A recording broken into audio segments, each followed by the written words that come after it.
पाठ 10 अविकारी शब्द इंडिक्लाइनेबल वर्ड्स। अविकारी शब्द उन शब्दों को कहा जाता है जो वाक्य में प्रयुक्त होने पर लिंग, वचन, कारक, काल आदि के कारण अपना रूप नहीं बदलते। अविकारी शब्द 5 प्रकार के होते हैं: क्रिया विशेषण, संबंध बोधक, समुच्चय बोधक, विस्मयादि बोधक, निपात। इस कक्षा में हम अविकारी शब्दों के 4 भेदों के बारे में ही जानेंगे। क्रिया विशेषण एडवर्ब। प्रातः रोहित भीतर बैठा था।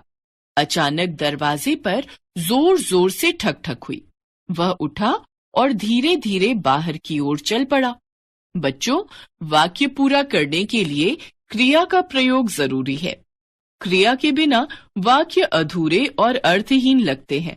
क्या आप जानते हैं इन वाक्यों में आए रंगीन शब्द प्रातः, भीतर, अचानक, जोर से, धीरे धीरे, बाहर क्या है और ये क्या बता रहे हैं? ये शब्द बता रहे हैं कि क्रिया कैसे, कब और कहाँ घटित हुई। यानी कि इन शब्दों से क्रिया की विशेषता का पता चल रहा है। जैसे रोहित बैठा था, कब? प्रातः। रोहित बैठा था कहाँ? भीतर। ठक ठक हुई, कैसे? अचानक, जोर से। वह गया, कैसे? धीरे धीरे।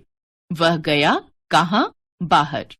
क्रिया की विशेषता बताने वाले इन शब्दों को क्रिया विशेषण कहते हैं। जो शब्द क्रिया की विशेषता बताते हैं उन्हें क्रिया विशेषण कहते हैं। ध्यान रखिए कि संज्ञा, सर्वनाम की विशेषता बताने वाले शब्द विशेषण होते हैं तथा क्रिया की विशेषता बताने वाले शब्द क्रिया विशेषण। क्रिया की विशेषता 4 प्रकार से बताई जा सकती है, अतः क्रिया विशेषण के 4 भेद होते हैं। रंगीन शब्दों पर ध्यान दें। रीतिवाचक, क्रिया के घटित होने की रीति बताने वाली क्रिया विशेषण। रमन धीरे धीरे चल रहा था। अचानक आंधी आ गई। कैसे? तब वह तेज दौड़ने लगा। अन्य उदाहरण: शांतिपूर्वक, ध्यान से, जल्दी आदि। कालवाचक, क्रिया के घटित होने का समय बताने वाले क्रिया विशेषण। मैं अक्सर घूमता रहता हूं। मुझे प्रातः सैर को जाना पसंद है। कल मैं नहीं जा सका। कब? अन्य उदाहरण: परसों, सदा, हमेशा, आज, अभी आदि।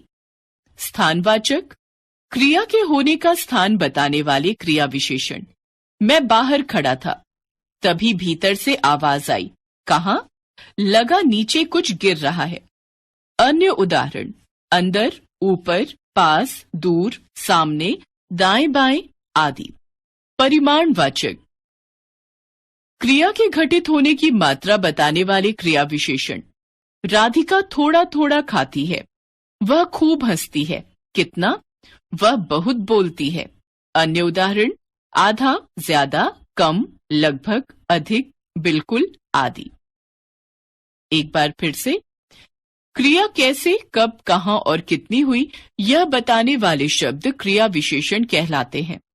क्रिया विशेषण शब्द वाक्य के लिंग, वचन, कारक आदि के आधार पर नहीं बदलते, ज्यों के त्यों रहते हैं, इसलिए इन्हें अव्यय कहते हैं।